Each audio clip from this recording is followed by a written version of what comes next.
The city bus groaned to a halt at the bustling intersection of Jefferson Avenue and Elmwood Street, its doors sighing open. A steady flow of weary passengers climbed aboard, their faces etched with the day's exhaustion. Among them, an elderly gentleman, his dark skin creased with time, boarded with a deliberate, unhurried pace. He carried a sturdy wooden cane, its varnish worn smooth from countless grips, and a small bag filled with groceries. Moving with unhurried but steady intent, he made his way toward the back. He settled into a seat near the rear, his worn wooden cane resting against his knee like a trusted companion, and gazed out the window. The fading evening light traced the deep lines on his face, each furrow a silent testament to a life rich with experiences and resilience. He sat quietly, largely unnoticed by the hurried crowd, save for the occasional fleeting glance from a curious child or a kind stranger offering a faint acknowledging smile.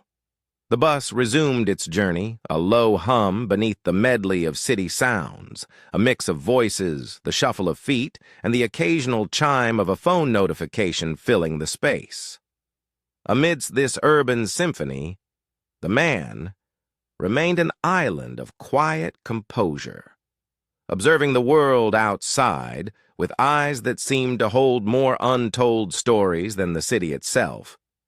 But not everyone on board possessed the discernment to recognize the quiet dignity he carried, nor the depth of the experiences etched into his very being. And soon, that oversight would set the stage for an unforgettable encounter. The familiar rumble of the bus quickly gave way to a sharp hiss as it pulled up to the stop by Lincoln High School, and with its halt, the atmosphere inside fractured, charged with an immediate, restless energy. 4 teenagers, boisterous and brimming with an almost aggressive, carefree spirit, bounded up the steps. Their laughter, loud and unchecked, sliced through the subdued bus chatter, hinting at mischief. Each wore a backpack slung casually over one shoulder. They loitered near the front, eyes sweeping over the passengers as if searching for a target or perhaps merely a source of amusement. One, a tall boy whose baseball cap sat jauntily backward, nudged a friend with his elbow and subtly pointed toward the elderly man seated at the back. "Yo, check him out," he said. His voice, though lowered, carried with an unmistakable swagger. A ripple of uncomfortable glances spread through the bus as the group exchanged knowing smirks, their laughter escalating as they sauntered down the aisle. Passengers subtly shifted in their seats, some averting their gaze, others pretending a sudden fascination with the outside world. The teens halted just short of the elderly man, their movements deliberately exaggerated, a performative display of insolence. "Hey, old man," the boy in the backward cap drawled, leaning insolently on the seat directly in front of him. "Did you miss your stop at the retirement home or something?" The elderly gentleman offered no response. His gaze remained fixed on the passing streetscape, his hands resting calmly, almost protectively on his cane, as if it were an extension of his own quiet resolve. His composed silence, rather than deterring them, seemed only to embolden their crude bravado. Another of the group, a shorter boy with a hoodie, pulled low over his head, chimed in, "Is that cane for walking or is it holding you up?" He snorted, and the others erupted into a fresh wave of laughter. Passengers exchanged nervous glances, but no one uttered a single word. A woman near the front clutched her bag tighter to her chest, while a man in a suit meticulously adjusted his tie, focusing intently on his phone screen. It was as if the entire bus had made a silent, collective decision. Staying quiet was undeniably safer than becoming involved. But the teenagers were far from finished. They edged closer, their voices growing louder, their taunts sharper. "Bet he's got some cash on him," sneered the boy with a buzz cut. "What's in the bag, Grandpa? Cat food?" Just as their mocking reached a crescendo, the old man stirred. For the first time, he lifted his head slightly. His calm demeanor remained entirely unshaken. Yet something in his presence shifted, subtly but palpably, causing even the emboldened teenagers to hesitate for a fleeting moment. That moment of hesitation vanished as quickly as it had arrived. Emboldened once more by the elderly man's sustained silence, the boy in the baseball cap leaned even closer, his smirk widening. "What's the matter, Grandpa? Cat got your tongue?" he sneered, tapping the old man's cane lightly with his sneaker. The others guffawed, their laughter echoing irritatingly off the bus walls. The old man's grip on his cane remained firm, his gaze unshaken, as he finally turned his eyes toward the boy. They weren't angry nor fearful. They were simply steady, piercing in their absolute calmness. Passengers stole glances, the tension in the confined space thickening. A young woman near the back clutched her purse so tightly her knuckles whitened. A middle-aged man in the corner cleared his throat, but remained silent. Everyone seemed frozen in their seats, unwilling or perhaps simply unable to intervene. The boy in the hoodie leaned over, his bravado unchecked. "You deaf or something? Maybe he doesn't speak English," he joked, prompting another round of forced laughter from his companions. Still, the old man said nothing.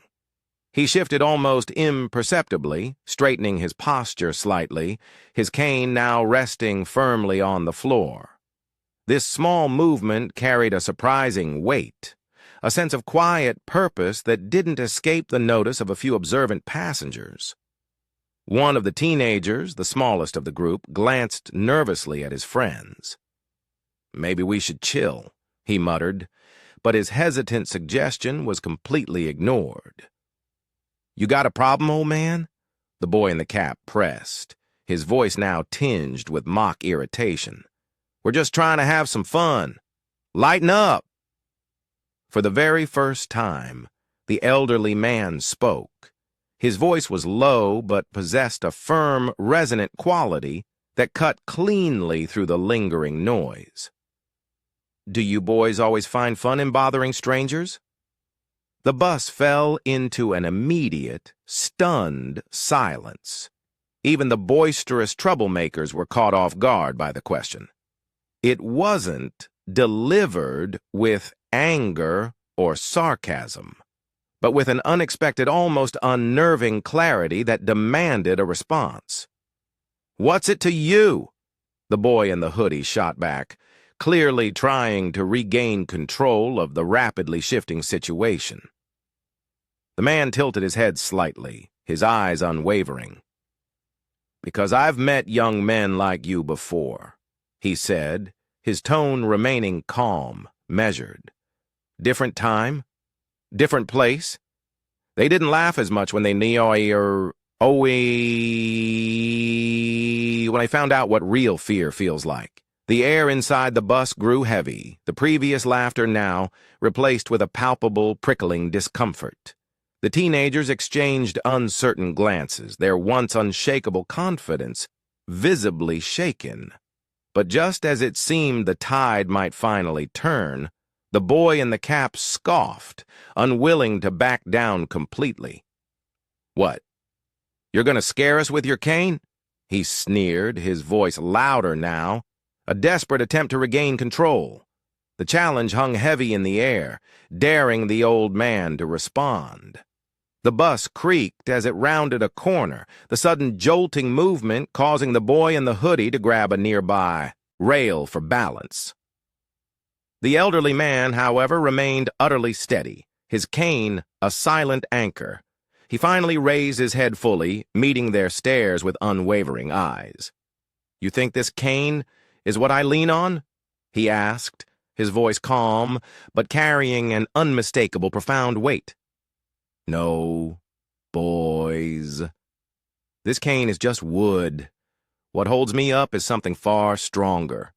The boy in the cap scoffed again, but his laughter was hollow now, devoid of the confident bravado it had held moments before. "Yeah. What's that?" he challenged, though the slight quiver in his tone betrayed him. The old man took a deep breath, his gaze sweeping slowly over the group, a silent assessment. "When I was your age," he began, his voice taking on a new solemn depth, "I carried something much heavier than a cane. I carried a rifle through jungles half a world away. I was 19, barely older than you. Vietnam." The single word seemed to echo in the enclosed space, silencing even the faint whispers among the other passengers. The old man continued, his voice steady yet layered with an untold multitude of memories. "Back then, we didn't have time for jokes like yours. We had to grow up fast. Too fast. Some of us didn't come home at all. And those who did—" He paused, his fingers tightening momentarily on his cane, a subtle, almost imperceptible gesture. "We carried more than our gear back with us. We carried scars. Some you can see, most you can't." The smallest of the group shifted uncomfortably, his gaze darting to the floor. Even the boy in the hoodie, his bravado finally crumbling, lowered his eyes, the smirk wiped clean from his face. "Let me tell you about fear," the old man said, leaning forward slightly, his voice gaining a quiet intensity. "It's not being mocked on a bus or standing in front of someone with a cane. It's hearing the snap of a twig behind you and not knowing if it's a soldier or a booby trap. It's watching your friend fall beside you, knowing you can't stop to help." His voice faltered slightly, a tremor of an old pain, but quickly regained its strength. "And you know what else I carried?" he added, locking eyes with the boy in the cap. "Discipline, respect, and the understanding that real strength isn't about tearing others down. It's about knowing when to stand tall and when to sit quietly." The passengers were utterly transfixed, a collective held breath. Some quietly wiped away tears. Others stared fixedly out the window, pretending. They weren't listening, but the tension in the air was palpable, heavier than anything before. The boy in the hoodie mumbled, "We didn't mean anything by it, man." His voice was barely audible, but the raw regret was unmistakable. The old man nodded slightly, his demeanor softening just enough to convey understanding. "I know you didn't, but words have weight, boys, and you never know what someone's carrying." But before the teenagers could offer any further response, the bus slowed for another stop, its brakes hissing softly. The old man leaned back into his seat, his cane resting once more against his knee. The silence that followed wasn't empty. It was filled with a profound reflection, the kind that lingers long after the moment passes. The bus doors wheezed open at the next stop, but no one moved to exit. The teenagers stood awkwardly in the aisle, their earlier bravado having completely evaporated, replaced by palpable discomfort. The passengers, once silent bystanders, now began to steal glances at the old man, their expressions a complex mix of admiration and a quiet, shared guilt. The boy in the cap, who had initiated the taunting, looked down at his sneakers, his body shifting uncomfortably. His earlier confidence was now a distant, almost forgotten memory. "Look, we were just messing around," he said, his voice subdued, tinged with genuine apology. The elderly man's gaze softened, though his posture remained steady and unwavering. "Messing around can get you into trouble," he said quietly, his voice low but clear. "Sometimes trouble you can't get out of. I've seen it happen too many times." The boy in the hoodie spoke next, his voice trembling slightly, tinged with a raw vulnerability. Did you lose people out there?"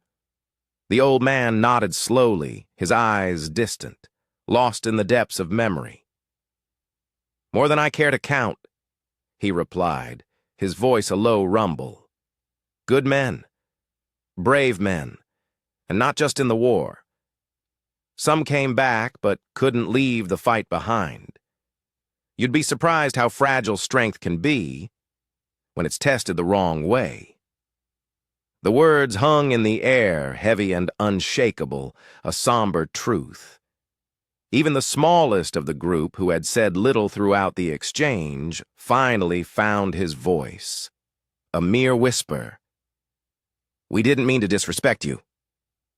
The old man gave a small, almost imperceptible nod, the lines on his weathered face softening slightly. "Disrespect isn't in words alone," he said. "It's in how you carry yourself. Remember that." For a moment, the bus seemed suspended in time, every passenger holding their breath as the scene unfolded. Then, a woman seated near the front spoke up, her voice firm yet unmistakably kind. "You boys should be grateful. You just got a lesson that most people never hear."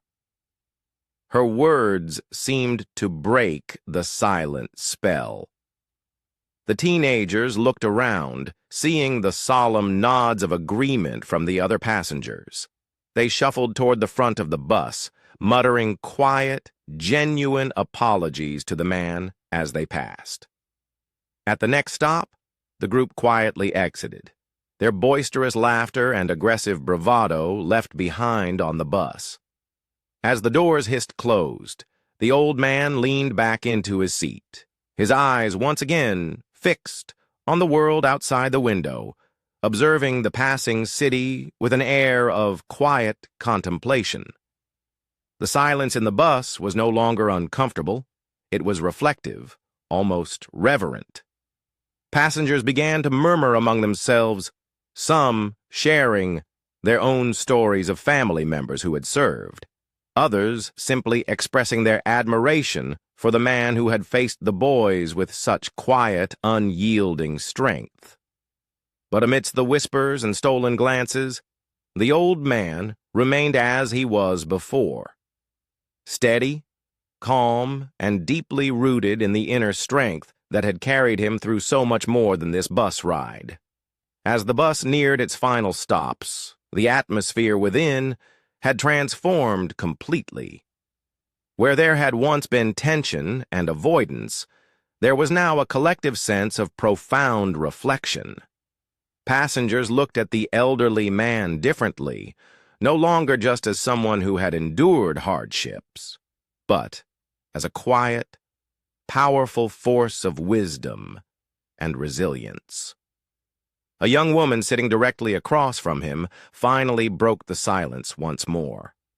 "Thank you for what you did, for what you've been through," she said softly, her voice carrying the silent gratitude of those too shy or overwhelmed to speak. The old man offered a small nod, his expression kind but restrained. "I did what I had to," he replied, his voice a quiet rumble. "That's all any of us can do. But what matters is what you do now, with the life you have, with the chances you're given." His words settled over the bus like a comforting blanket, drawing everyone into their quiet, profound gravity. The young woman smiled faintly, then turned back to gaze out the window. As the bus slowed for the corner of Ashland Avenue, the elderly man rose from his seat, his cane steadying his frame. A few passengers instinctively shifted, creating a clear path for him. He paused just before stepping off, his gaze sweeping slowly over the array of faces before him. "Be kind to each other," he said simply, his voice carrying a gentle, undeniable authority. "You never know the battle someone's fighting."